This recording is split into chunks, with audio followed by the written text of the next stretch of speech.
आज बहरे अबलाग की तरफ से नसीर अहमद कुरैशी हाजिर है और आज हमारा प्रोग्राम चंद फ्रॉड्स, साइबर क्राइम्स और लोगों को टेलीफोन, एटीएम वगैरह के ज़रिए लूटने के हवाले से है।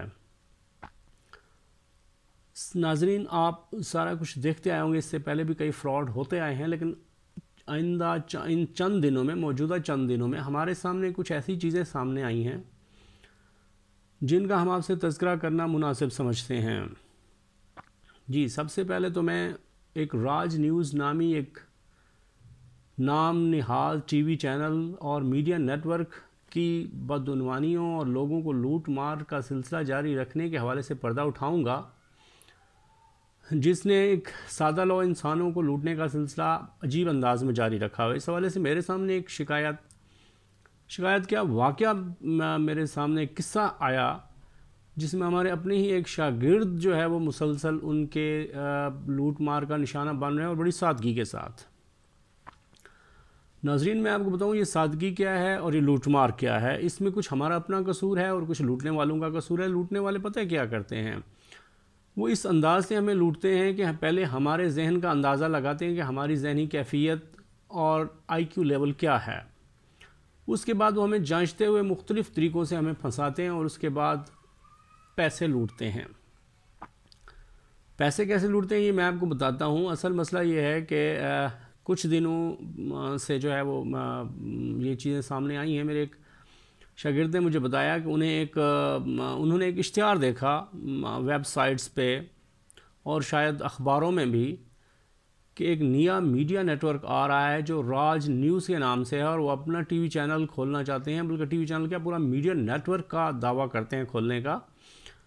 तो उन्होंने दरख्वास्तें मांगी। जब मैंने दरख्वास्त जमा कराई तो उन्होंने कहा कि आपकी दरख्वास्त हमें पहुंच गई, इसीलिए आप अपने रजिस्ट्रेशन के लिए हमें 4000 भेजें। वो उसने किसी नामालूम बैंक अकाउंट में भेजे तो उसके कुछ अरसे तक उनसे रब्ता नहीं किया। फिर जब उस लड़के ने ख़ुद रब्ता किया तो उसे पता चला कि वो उनसे कार्ड के लिए 7000 रुपये मांग रहे हैं कि जब तक आप हमें 7000 रुपये जमा नहीं कराएंगे आपको इस इदारे का कार्ड जारी नहीं किया जाएगा। नाजरीन, आप लोग भी यकीनन कई लोग आप में से मीडिया से ताल्लुक़ रखते होंगे और इन चीज़ों को जानते होंगे, इन फ्रॉड्स को भी जानते होंगे। अब वो बंदा जो लड़का है वो बड़ा ही मजबूर है, बल्कि वो जॉब तलाश करने के चक्करों में है। तो ये लोग उसको अजीब अंदाज में लूट रहे हैं। अच्छा, फिर उसको जब उसने 7000 रुपये जमा कराए तो उसको एक ऐसा कार्ड भेज दिया गया राज न्यूज़ के नाम से जो सिर्फ व्हाट्सएप पे था।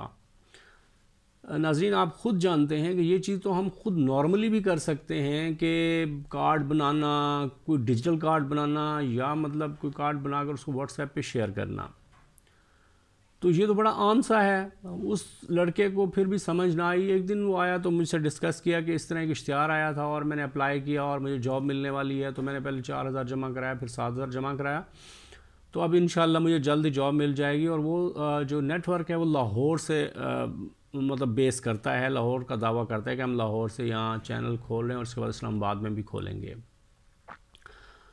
तो नाज़रीन, मैं आपको बताऊं, फिर उस लड़के का कल मुझे मैसेज है, मैं वो मैसेज भी आप लोगों से किसी वक्त शेयर करूंगा मोबाइल पर स्क्रीन पर, कि उसको कहा गया कि आप हमें 12000 रुपये भेजें ताकि आइंदा आपका प्रोसेस चलाया जा सके। अब उस लड़के ने मुझसे मशवरा मांगा। मैंने कहा यार, तुम्हें मैंने पहले ही कहा था कि सारा कुछ फ्रॉड है, तो तुम क्यों इस तरह कर रहे हो। बहरहाल अभी ये चीज़ जारी है। मैं तो कहता हूँ कि आइंदा हमारे जो दोस्त भाई हैं वो इस चीज़ से बच सकें कि आइंदा उनको किसी भी इस किस्म के राज न्यूज़ या वेबसाइट पे कोई ऐसा इश्तिहार मिलता है और वो लोग फिर मीडिया के नाम पे या किसी और इदारे के नाम से आपसे पैसे मांगते हैं और कहते हैं आपका कार्ड बनना है, आपका प्रोसेस चलना है, आपका हमने वेरिफिकेशन करनी है, तो ये चीज़ें सारी गलत हैं। खुदारा इस चीज़ में ना आइएगा। मैं आपको एक दफ़ा फिर कहता हूँ, ये चीज़ें बड़ी अजीब व गरीब सी हैं, तो आप लोग प्लीज़ खुदा के लिए इस चीज़ में ना पड़िएगा और बिल्कुल जवाब दे दीजिएगा। और इस तरह की दूसरा इशू ये है कि आजकल बैंकों के नाम से बहुत सारी कॉल्स आती हैं लोगों को। कोई कहते हैं कि हम आपका ATM की वेरिफिकेशन कर रहे हैं, कोई कहते हैं हम आपकी बैंक अकाउंट की वेरिफिकेशन कर रहे हैं, कोई कहते हैं कि आपका ATM बंद हो गया तो आप हमें डिटेल भेजें तो हम आपको उसके हवाले मतलब ATM आपका ओपन कर दिया जाएगा। तो नाज़रीन, मैं आपको बताऊँ, आप ख़ुद भी इस चीज़ को बड़ा बेहतर समझते हैं और हम भी बेहतर समझते हैं कि ये सारा कुछ फ्रॉड होता है और साइबर क्राइम में भी ये चीज़ें आती हैं। इससे पहले भी कई ऐसे केसेस रजिस्टर्ड हो चुके हैं, लेकिन इनका कोई नतीजा निकलना या चोरों का पकड़े जाना या आपकी सामान पैसों की वापसी बहुत नामुमकिन सी हो जाती है। आप ज़हनी इंतशार का शिकार रहते हैं कि मेरे साथ ये फ्रॉड हो गया तो मुझे कुछ मिलेगा नहीं मिलेगा, क्या होगा, और वो मिल ही नहीं पाता, बल्कि आप अपने दूसरे काम छोड़कर अपना आप भी ख़राब करते हैं, अपना वक्त ज़ाय करते हैं। नाज़रीन, बहरे अबलाग की तरफ से नसीर अहमद कुरैशी एक दफ़ा फिर आपको ये बताता चले कि ये हमारा प्रोग्राम है और हम इसमें चंद जो साइबर क्राइम के फ्रॉड्स हैं उनको हम बेनकाब कर रहे हैं। तो मैं आपको बताऊं, अब दूसरा एक ऐसा वाक़या है, आप बिल्कुल यकीन करेंगे इंशाअल्लाह कि वो भी मेरे ही एक दोस्त से ही पेश आया है। और मुझे उन्होंने जब ये वाक़या बयान किया तो मुझे ख़ुद उन पे भी बड़ी हैरानी हुई और लूटने वालों पे भी बड़ी हैरानी हुई। बड़े अजीब से अंदाज़ में उन्होंने उसे ट्रैप किया और उसके बाद की कहानी भी बड़ी दिलचस्प है, वो भी आपको सुनाता हूँ। क्योंकि माशाल्लाह अगर कुछ लोग दोस्तों से मशवरा कर लिया जाए, उनको बता दिया जाए तो यकीन राह निकल आती है। तो अगर वो ना बताते तो शायद उनके भी लाखों रुपए डूब चुके होते। जी, अब मैं आपको इसकी तफसील बताता हूँ। हमारे एक दोस्त हैं, उनको गुज़श्ता जुमे एक कॉल आई एक प्राइवेट नंबर से, जिस तरह यू का नंबर है, जोंग का है, तो पॉसिबली उसको 2 नंबरों से वैसे कॉलें आई, लेकिन पहली कॉल वो कहते हैं कि मुझे यू से आई, जो उन्होंने मुझे नंबर भी दिखाया, नंबर उन्होंने मुझसे शेयर किया। तो जब उनका ये सारी उनकी बात हो गई तो उसके बाद ही उन्होंने मुझसे तज़किरा किया, बहरहाल लेकिन फिर भी बचत हो गई। तो उस नंबर से कॉल आई, उसे कहा गया कि हम FIA से बात कर रहे हैं, जो हमारा तहकीकात वफाकी तहकीकाती इदारा है, जो इस्लामाबाद में बड़े बड़े केसेस, पूरे मुल्क में बड़े बड़े केसेस की तहकीकात करता है, और तो वफाक का इदारा है। तो उसके नाम को बदनाम करने के लिए उसका नाम यूज़ करके जो है उन लोगों ने एक बंदे को ट्रैप करने की कोशिश की। तो उसे कहा गया कि हम आपके बैंक अकाउंट की तहकीकात कर रहे हैं और आपका बैंक अकाउंट जो है वो फ़लाँ बैंक में है। अब उन्हें ये भी पता था कि इसका अकाउंट इस बैंक में है और उन्होंने नंबर भी वहीं से लिया था। बड़ी हैरानकुन सी बात होती है जब बंदा इस तरह की डिटेल सुनता है, तो यकीनन उसे लगता है कोई बैंक वाला ही होगा जो मुझसे रब्ता कर रहा है, जो मेरी इतनी डिटेल जानता है और इतनी बैंक डिटेल जानता है। तो उन्होंने उससे पूछा कि आप हमें अपने ATM का नंबर बताइए, जो ATM कार्ड होता है उसका आप नंबर बता दें। उसने कहा नहीं, मैं नहीं बताता, क्योंकि मुझे नहीं पता आप लोग कौन हैं। तो उसने नंबर बंद कर दिया और कहा कि मैं बैंक ब्रांच जा रहा हूँ, तो वहाँ से मैं रब्ता करता हूँ। तो उन मंसूबा साजों ने अपने आप को रोकने या डर खौफ की बजाय एक और प्लान तैयार कर लिया। वो प्लान क्या था? वो प्लान ये था कि उन्होंने जो HBL की हेल्पलाइन का नंबर है, युआन नंबर है 11111425, वो कहीं नेट से क्रिएट करके +92 के साथ उसको उस नंबर से कॉल कर दी। जब उसको उस नंबर से कॉल आई तो उस बंदे ने उससे डिटेल पूछना चाहिए। उन्होंने कहा मैं बैंक से बात कर रहा हूं, तो हमें अपनी डिटेल दें। तो उसने कहा मुझे इस तरह FIA से भी कॉल आई, तो मैंने उन्हें डिटेल नहीं दी, लेकिन आप चूँकि जो है वो हेल्पलाइन नंबर से कॉल कर रहे हैं तो यकीनन मैं आपको डिटेल देना चाहूँगा। तो उन्होंने कहा कि आप मुझे डिटेल देने के बजाय उसी नंबर को डिटेल दें, वो आपको दोबारा कॉल करेंगे, आप उनको सारी डिटेल बता दें। अब सिलसिला यहाँ चला कि बीच में बहुत सारी बातें होती रहीं, लेकिन चूँकि वक्त कम है और हम इतनी लंबी बात नहीं कर सकते, तो उन्होंने जो हमारे दोस्त हैं उसने उनको ये डिटेल दे दी। डिटेल क्या थी? डिटेल ये थी कि जो ATM था उसके पास मौजूद था ATM नंबर, उसका उन्होंने नंबर दे दिया। गोया नंबर तो जो 14 डिजिट का होता है वो तो उन्होंने दे दिया।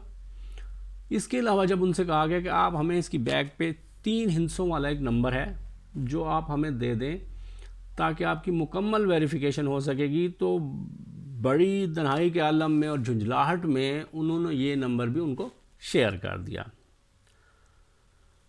अब बात आती है, सारी चीज़ें वो शेयर कर चुके थे, लेकिन उनके दिल में, उनके वहम गुमान में एक वसवसा सा था दिमाग में कि क्या मैंने ठीक किया है या क्या मैंने गलत किया है। अब इस सोच में मुब्तला थे, तो इस दौरान मैं भी वहाँ उनके पास पहुँच गया और उन्होंने ख़ुद आकर मुझसे कोई बात करना चाहिए कि यार मैं कुछ आपसे शेयर करना चाहता हूँ। तो मैंने क्या, बोले बात करें, क्या इशू है, मुझे बताएं कि कौन सी ऐसी मुश्किल आपको आन पड़ी है और आप इतना परेशान हैं। तो उन्होंने कहा यार इशू ये है कि इस तरह मुझे FIA के नंबर से, FI के नाम से जो है किसी नंबर से कॉल आई थी। मुझे कहा गया कि मैं आपकी बैंक अकाउंट की तहक़ीक़ात करना चाहता हूं, क्योंकि आजकल तहक़ीक़ात हो रही हैं, तो आप हमें कुछ डिटेल दे दें। जिस तरह हम फ़र्ज़ किया किसी बैंक को या हेल्पलाइन को मुकम्मल खुफिया डिटेल देते हैं, इस तरह उन्होंने उससे वो तमाम खुफिया डिटेल मांगी। खुफिया डिटेल उन्होंने मांगी तो क्या उसे देनी चाहिए थी या नहीं, वो इस मखमसे और वसवसे में था कि मुझे क्या करना चाहिए और क्या नहीं करना चाहिए। अगर ये वाकई FIA वाले हुए और इन्होंने मेरी तहक़ीक़ात करनी हुई तो मैं क्या करूँगा। तो गोया उसने अंदर ही अंदर कोई फ़ैसला कर लिया कि वो इनको तमाम मालूमात दे दे, शायद कि ये वाकई FIA वाले हों और उसकी बैंक के हवाले से मालूमात हासिल करना चाह रहे हों। तो नाज़रीन, बड़ी दिलचस्प कहानी है, आगे भी ये कहानी चलती जाती है। आपको सुनने में यकीनन मज़ा भी आएगा और आप इबरत भी पकड़ेंगे और सबक भी हासिल करेंगे और नेक्स्ट अपने दोस्तों को भी समझाएंगे कि वो आइंदा इस तरह के किसी फ्रॉडिये के हाथों में ना आएँ। जी अच्छा, उन्होंने मुझे सारी मालूमात बता दी। इस टाइम इस जो किस्से है या इस वाक़ये है, इसको तकरीबन टेलीफोन कॉल और मेरे बताने तक तकरीबन आधा घंटा से ज़ायद का वक्त गुज़र चुका था। नाज़रीन, ये बहुत बड़ा वक्त था कि आपके पैसे अकाउंट से उठा लिए जाते और आपसे तमाम मालूमात ले चुके थे, लेकिन कुदरत का करना ऐसा हुआ कि अभी तक उन्होंने कोई अमली कदम नहीं उठाया था। बल्कि मैंने अपने दोस्त से ये नंबर लेकर उनको कॉल की तो उन्होंने कॉल उठा ली, लेकिन आगे बात नहीं की। मुझे शक पड़ गया कि ये यकीनन 100% फ्रॉड है। मैंने दोस्त को फ़ौरन कहा कि तुम बग़ैर किसी लैतुलाल के और बग़ैर कोई वक्त ज़ाय किए सबसे पहले मुझे, अगर आपके पास अपने मोबाइल में ऐप है तो अपने जितने आपके पास पैसे पड़े हुए हैं वो मुझे आप मेरे अकाउंट में ट्रांसफ़र कर दें, फिर देखते हैं क्या होता है।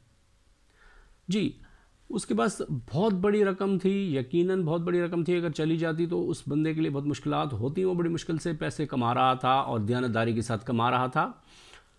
तो उसने मेरे कहने पर अक्लमंदी का मुजाहरा करते हुए मुझे वो रकम ट्रांसफ़र कर दी। लेकिन इसमें एक और मोड़ आता है, बड़ी अजीब सी कहानी है। इस कहानी में मोड़ जो आता है वो उस पर भी आप यकीनन दिलचस्पी का बायस होगा आपके लिए, और आप उसमें दिलचस्पी लेंगे और सुनकर यकीनन आपको सबक हासिल होगा कि उस मेरे दोस्त ने एक मर्तबा फिर अपनी एक मामूली सी रकम उस अपने अकाउंट में रख ली।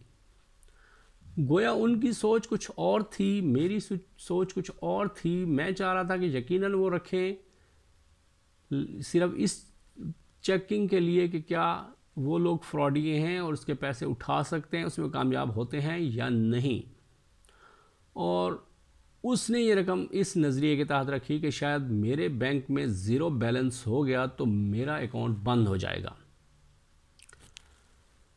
इधर भी एक अजीब सा मोड़ है। अब ख़ुद देखें कि उसने अपनी सोच के तहत कुछ रकम जो तकरीबन 1000 रुपये के करीब थी वो उसने अपने अकाउंट में छोड़ दी, बाकी मुझे ट्रांसफ़र कर दी। नाज़रीन, जुम्मे का दिन था। हम लोगों ने ये सारा कुछ करके जब मैंने अपने अकाउंट में चेक किया तो उसकी रकम मुझे आ चुकी थी जो उसने मुझे भेजी थी। ताहम उन्होंने मुझे वो ये नहीं बताया कि उसके अकाउंट में 1000 के करीब बकिया रकम भी पड़ी हुई है। इसी असना में नमाज जुम्मा का वक्त हो गया और हम नमाज जुम्मा के लिए चले गए। हमने नमाज जुम्मा अदा की और उसके बाद हम वापस आए। जो ही हम वापस आए तो आते ही उन्होंने अपनी मोबाइल ऐप से अपना अकाउंट का बैलेंस चेक किया।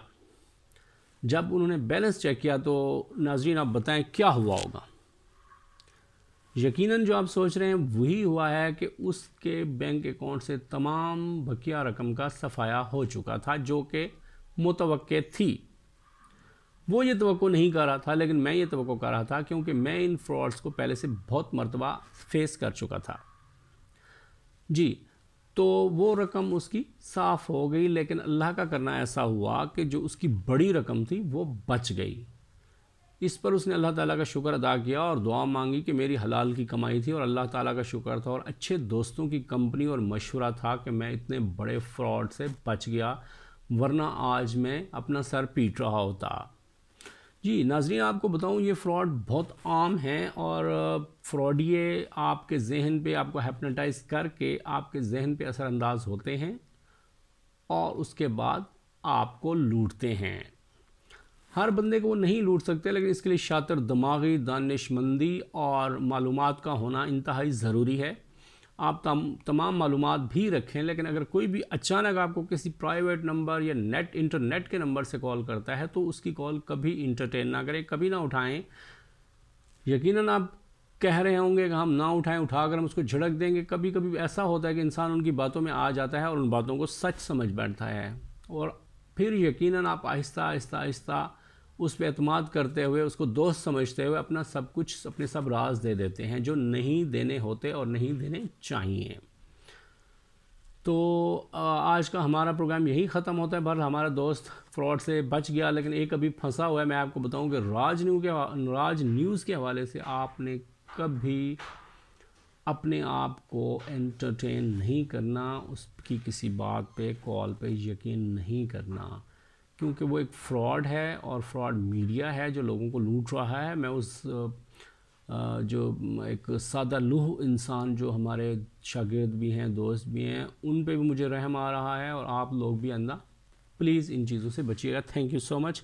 नेक्स्ट इंशाल्लाह किसी नए प्रोग्राम के साथ आपकी खिदमत में हाज़िर होंगे। तब तक के लिए इजाज़त दीजिए। अल्लाह हाफ़िज़।